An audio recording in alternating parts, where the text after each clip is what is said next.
Good morning बच्चों। Second year commerce. Last period तक हम लोगों ने पार्टनरशिप खत्म किया और अब आज हम लोग न्यू चैप्टर पढ़ने जा रहे हैं, डेप्रिसिएशन अकाउंट।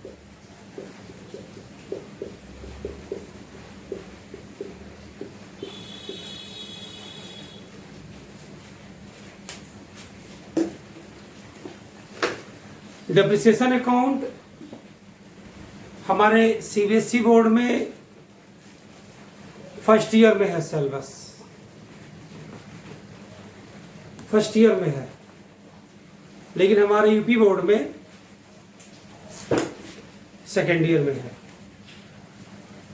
10 मार्क्स का कंपल्सरी न्यूमेरिकल प्लस थ्योरी इस चैप्टर से पूछा जाता है। इसका जो थ्योरी पोर्शन है आपको पीडीएफ मिल जाएगा अपने इस लेक्चर के साथ ही, आप उसे फेयर पे नोट भी करेंगे। डेप्रिसिएशन गवर्नमेंट ऑफ इंडिया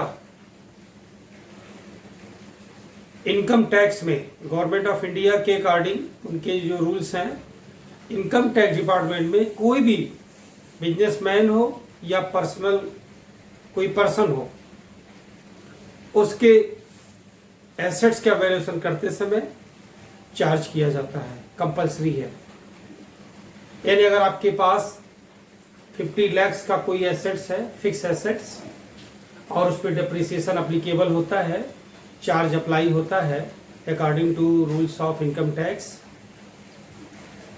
तो आपको उसका बेनिफिट मिलेगा कि आपकी एसेट्स आपने यूज की 50 लाख की थी, आफ्टर 1 ईयर उसकी वैल्यू 40 लाख हो गई, आफ्टर 1 ईयर उसकी वैल्यू 35 रिड्यूस होती जाएगी और आपके एसेट्स की कैटेगरी में उसकी वैल्यू रिड्यूस होकर दिखाई जाएगी। तो आपके लिए अच्छा है कि आपकी वैल्यू, एसेट्स की वैल्यू अगर कम हो रही है तो उसका रिकॉर्ड भी अकाउंट में हिसाब से होना चाहिए।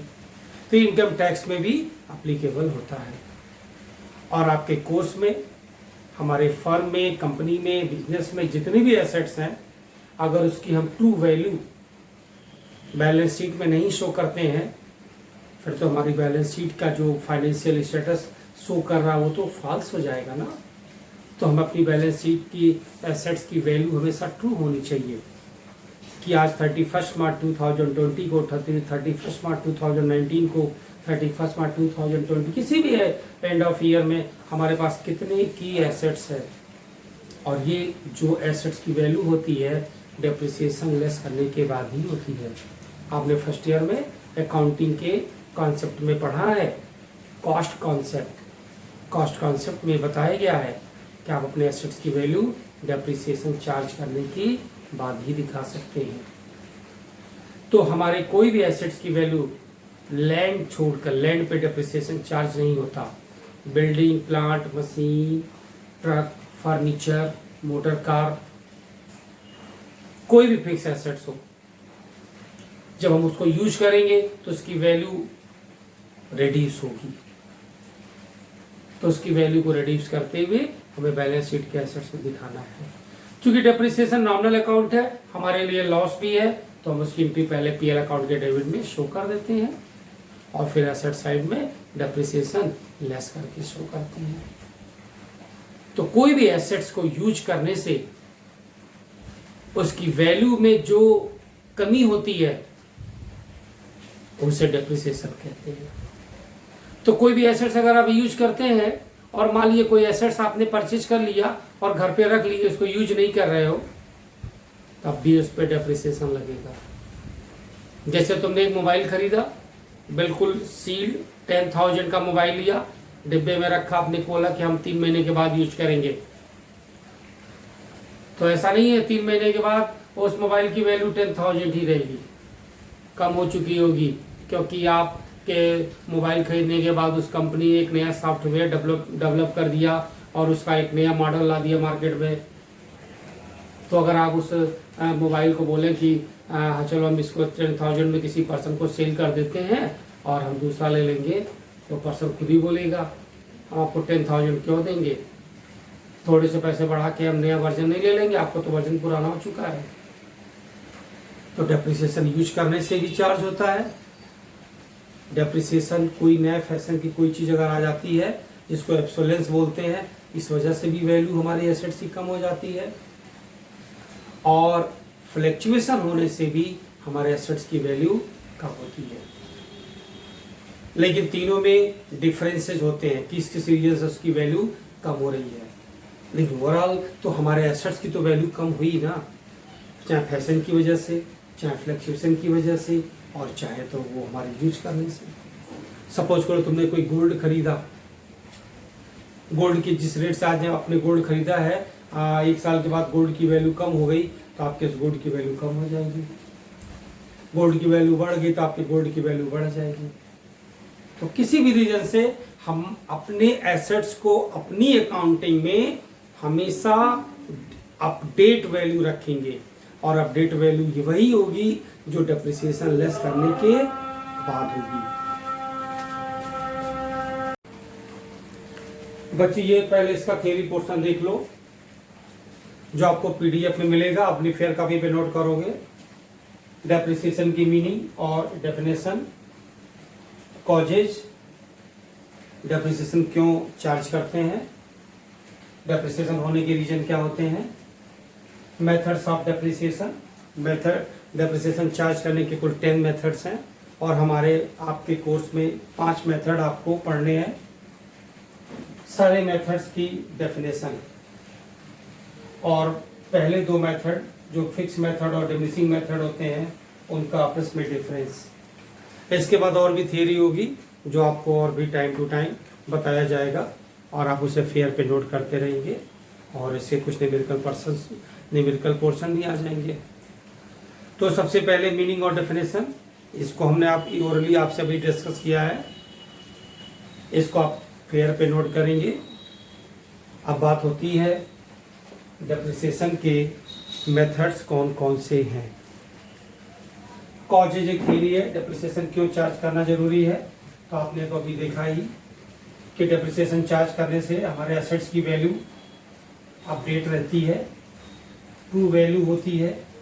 हमें पता होता है कि हमारी फर्म में, कंपनी में, बिजनेस में कितने रुपए का डेप्रिसिएशन है, लैंड कितने का, बिल्डिंग कितने का, प्लांट, मशीन, सारी वैल्यू।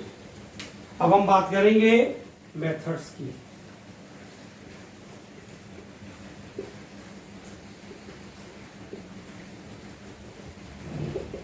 पहले मेथड का नाम है fix method, diminishing balance method,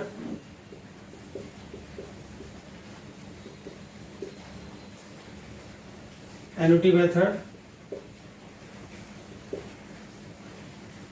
depreciation fund method,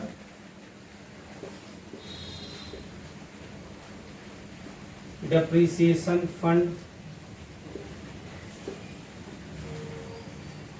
policy method.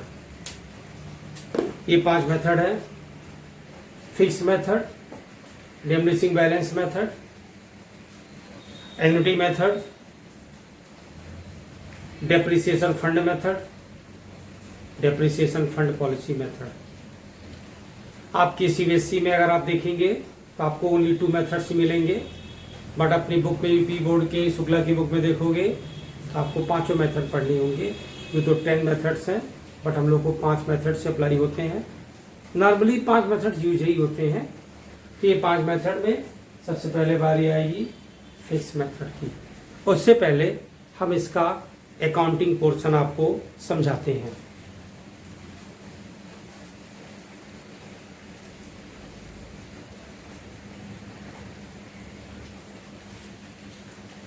जब भी हम कोई एसेट्स बाई करते हैं, परचेज करते हैं, तो सपोज आपने बिल्डिंग खरीदा तो आपकी एंट्री होती है building account debit to bank. और जब आप एसेट्स चार्ज करते हैं तो एंट्री होती है depreciation account debit to building account, और फिर डेप्रिसिएशन को पीएल अकाउंट में ट्रांसफर करते हैं। उस ट्रांसफर की एंट्री यहां पे नहीं करनी है, क्योंकि इस चैप्टर में आपको बार बार एसेट्स अकाउंट प्रिपेयर करना है। सो मैं एसेट्स की बात कर रहा हूं कि जब तुम कोई भी एसेट्स अकाउंट बनाओगे, सपोज करो बिल्डिंग है, प्लांट अकाउंट बना रहे हो तो टू बैंक हो जाएगा। मान लीजिए कि आप डेप्रिसिएशन चार्ज कर रहे हो तो बाई डेप्रिसिएशन हो जाएगा।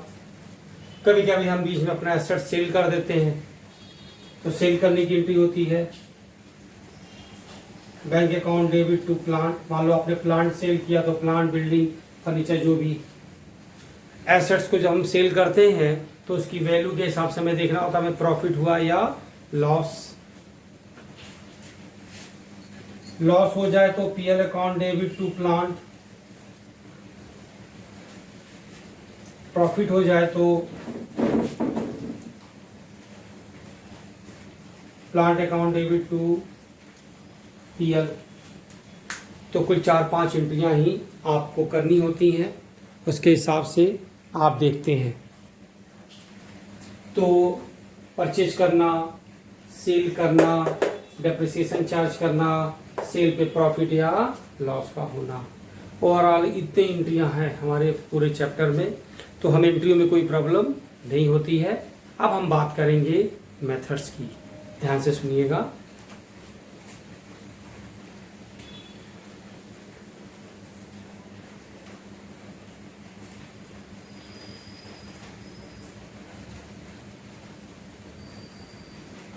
डेप्रिसिएशन चार्ज करना है। सपोज करो कि तुम्हारे पास कोई 1 लाख का तुमने एसेट्स परचेज किया।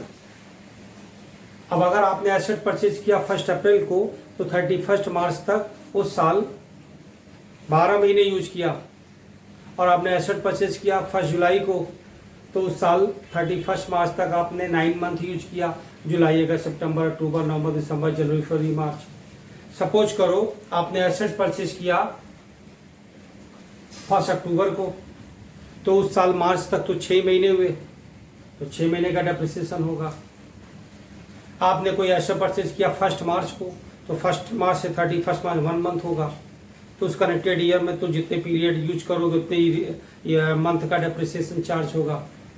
जब नेक्स्ट ईयर आओगे तो पूरे 12 मंथ का डेप्रिसिएशन चार्ज होगा। यानी आप उस एसेट्स को जिस पीरियड के लिए यूज करते हो या जिस पीरियड को अपने पास रखते हो उस पीरियड तक का ही डेप्रिसिएशन आपको चार्ज करना है। रखो या यूज करो, बात एक ही है।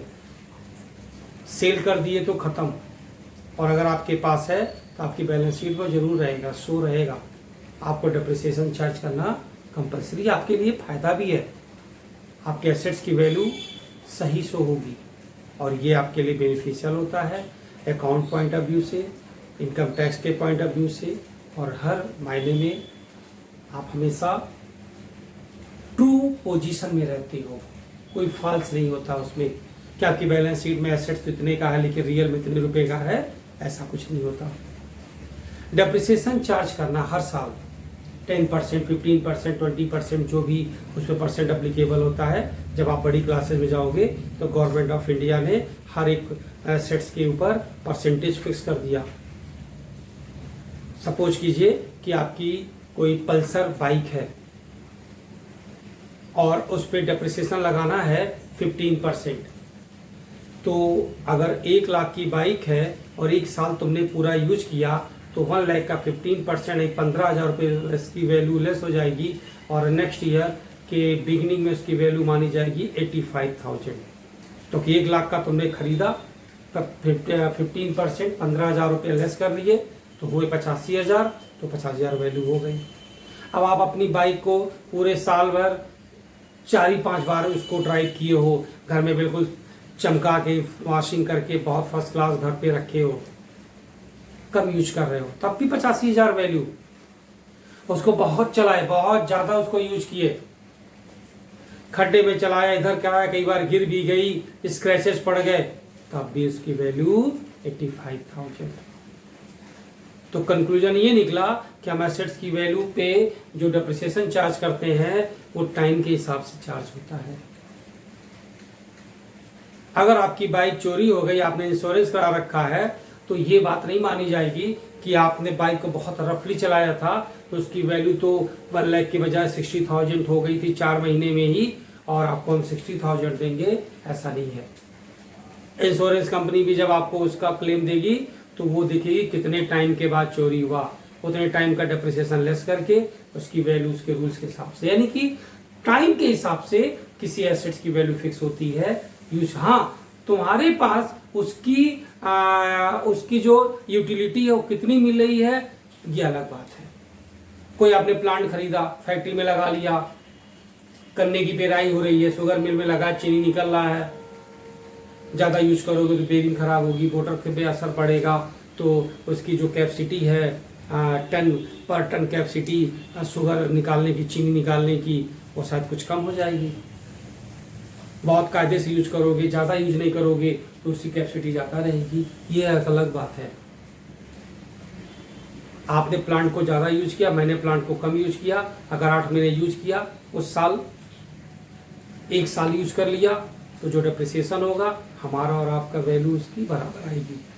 हम लोग उतनी वैल्यू डेप्रिसिएशन के लेस करके प्लांट की बैलेंस वैल्यू बताएंगे, मेरे पास इतने रुपए का प्लांट है। यानी अगर आपने 50 लाख का प्लांट खुद खरीदा, 50 लाख का प्लांट मैंने भी खरीदा, आपने उसको ज़्यादा यूज कर लिया, आपको लग रहा है इसका तो मैंने बिल्कुल 50 लाख टाइप का यूज कर लिया, इसकी वैल्यू 25 लाख है, मैंने बहुत कम यूज किया, इसकी वैल्यू 5 लाख से कम हो रही है, 45 लाख दिख रहा है, ऐसा नहीं है। अगर 15% चार्ज करना है डेप्रिसिएशन तो 50 लाख का 15% 7.5 लाख, 7.5 लाख इक्वल लगेगा। तो किसी भी एसेट्स को यूज करने से उसकी वैल्यू जो कम होती है उसे डेप्रिसिएशन कहते हैं, बट इसमें टाइम का एक इम्पॉर्टेंट रोल होता है। अब हम मेथड की बात करेंगे और पहला मेथड आएगा फिक्स मेथड।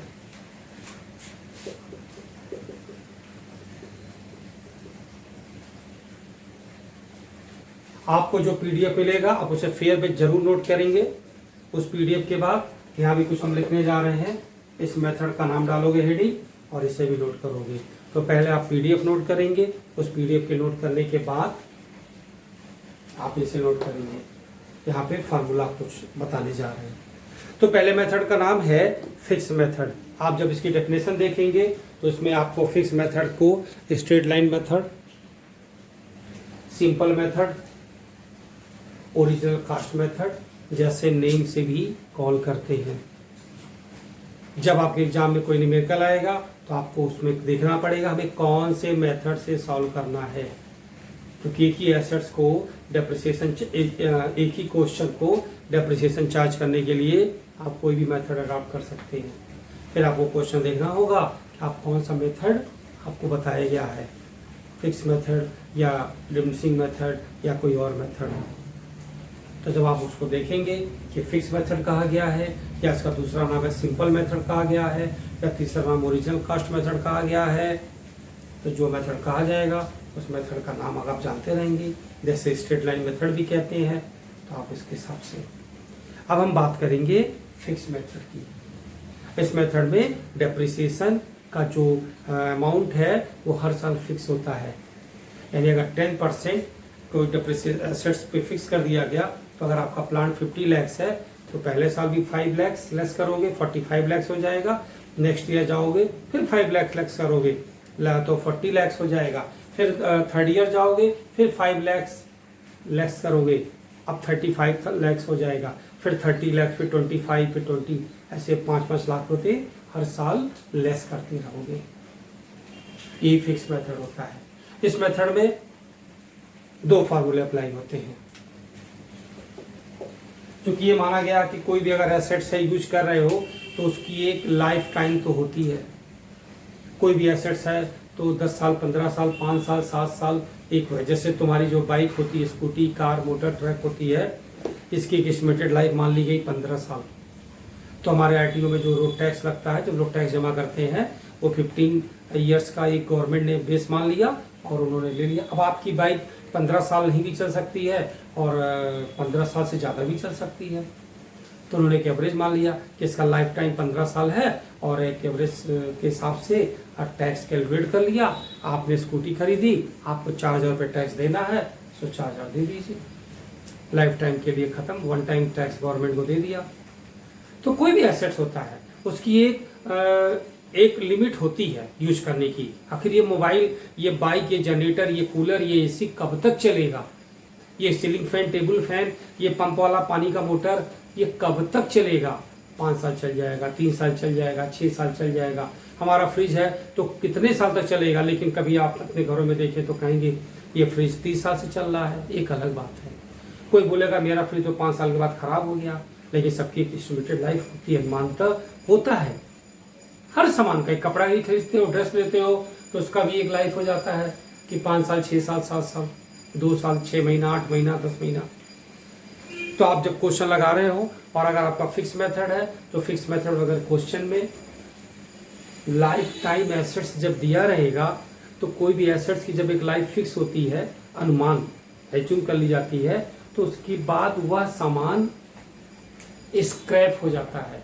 और जब स्क्रैप हो जाएगा तो कुछ तो पैसा मिलेगा बेचने से। सपोज करो तुम्हारा एक कूलर का स्टैंड है, 4 चक्का लगा हुआ है, उसके ऊपर कूलर रखे हो, कुछ टाइम के बाद एक चक्का टूट गया, वहां पे ईंट लगा दिए, एक चक्का और टूट गया, 2 ईंट लगा दिए, धीरे धीरे चारों उसके पहिए टूट गए, अब चारों पे आपने ईंटा हटा दिया, अब नीचे कर लिया उसको, एक बार लगा वो थोड़ा हिल गिरा, कभी भी कूलर गिर सकता है, 2.5 साल हो गए, तो उसको कबाड़ी को सेल करोगे, जो भी पैसा देगा 100-200 रुपये दे देगा, 50 रुपये वेट करके कबाड़ का रेट तो आपको दे देगा वो, उसे कहते हैं स्क्रैप वैल्यू। तो कोई भी एसेट्स विजुअली में तो रहता, दिखने में तो लगता है ना यूजफुल नहीं है, खराब हो गया है, लेकिन उसको कुछ तो घर में रख के क्या करोगे? सड़क पे फेंक भी नहीं दोगे, तो उसको तो कबाड़ी को बेच दोगे। तो जब उस स्क्रैपर को बेचोगे तो कुछ पैसे देगा, उसे कहते हैं कि हाँ इसका स्क्रैप वैल्यू इतना मिला। तो एक सामान उसकी एस्टिमेटेड लाइफ 10 साल है मान लेते हैं, और 10 साल के बाद जब उसको सेल करेंगे तो 400 रुपये मिल जाएंगे। तो आपके क्वेश्चन में एस्टिमेटेड लाइफ और स्क्रैप वैल्यू दिया रहेगा। तो फार्मूला कुछ ऐसे बन गया, if scrap value is given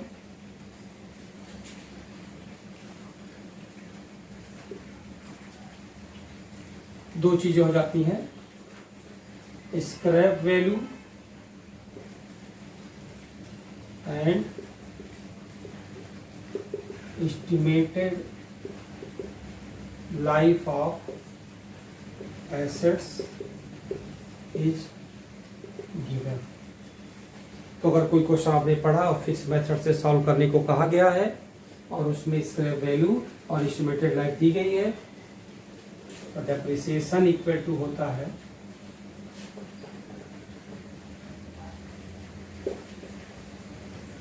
value of assets minus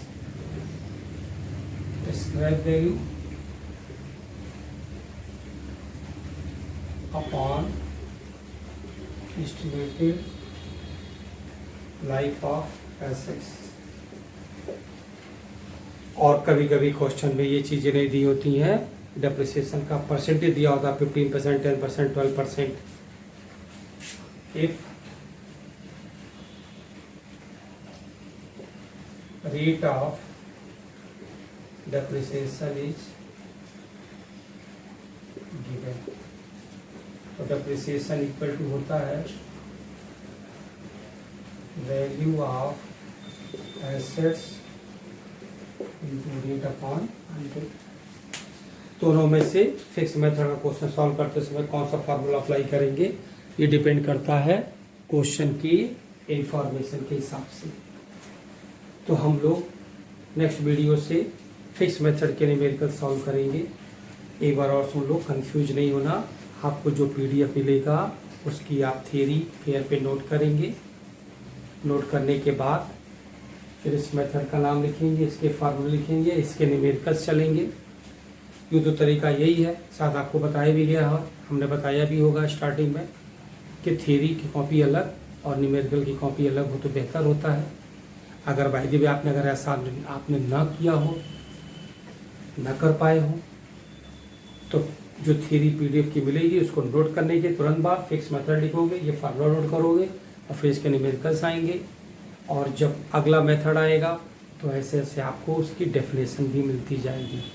यानी एक मेथड आएगा, उसकी डेफिनेशन, उसके न्यूमेरिकल, फिर अगला मेथड आएगा, जैसे फिर डिमिनिशिंग आएगा, उसकी डेफिनेशन, उसका मेथड, उसकी डेफिनेशन, उसके न्यूमेरिकल, फिर एनुटी मेथड तो उसके भी डेफिनेशन, मेरिट डिमेरिट जो भी होते हैं, और फिर उसके न्यूमेरिकल, फिर डेप्रिसिएशन फंड मेथड, उसकी डेफिनेशन, फिर न्यूमेरिकल, और ऐसे पॉलिसी मेथड। तो हर मेथड के पहले उसका छोटा सा इंट्रोडक्शन, ये 2 मार्क्स का कंपलसरी, 5 में से कोई भी डेफिनेशन 100% एग्जाम में आएगा। तो आपकी थ्योरी लर्न हो जाएगी डेफिनेशन वाली, और प्लस जो बेसिक चीज़ें हैं, डेप्रिसिएशन की मीनिंग, डेफिनेशन, कॉजेज और मेथड्स ऑफ डेप्रिसिएशन, ये तो मेन थ्योरी हो गई। और लास्ट में हम आपको या बीच में कभी भी थ्योरी और दे देंगे, डेप्रिसिएशन, एब्सोलेंस और फ्लक्चुएशन में क्या डिफरेंस है। तीनों का काम यही है कि एसेट्स की वैल्यू को रिड्यूस करते हैं, लेकिन कभी भी कॉज होता है डेप्रिसिएशन यूज करने से, कभी आउट ऑफ फैशन में कोई चीज़ हट गई तो खराब हो जाएगा।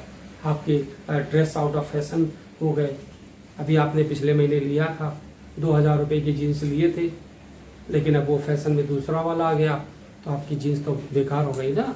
अब तो आपको लगेगा नहीं हम फैशन से बाहर हो जाएंगे, 2000 की वैल्यू ख़त्म।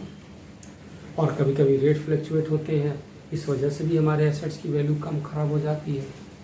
जैसे सपोज करें कि आपकी बहुत अच्छी बिल्डिंग है, 100 लाख रुपए की बिल्डिंग खरीदा, अच्छा सा मकान है, और गवर्नमेंट ने उसको इंडस्ट्रियल एरिया में डेवलप कर दिया, तो आपका मकान चला गया इंडस्ट्रियल एरिया में।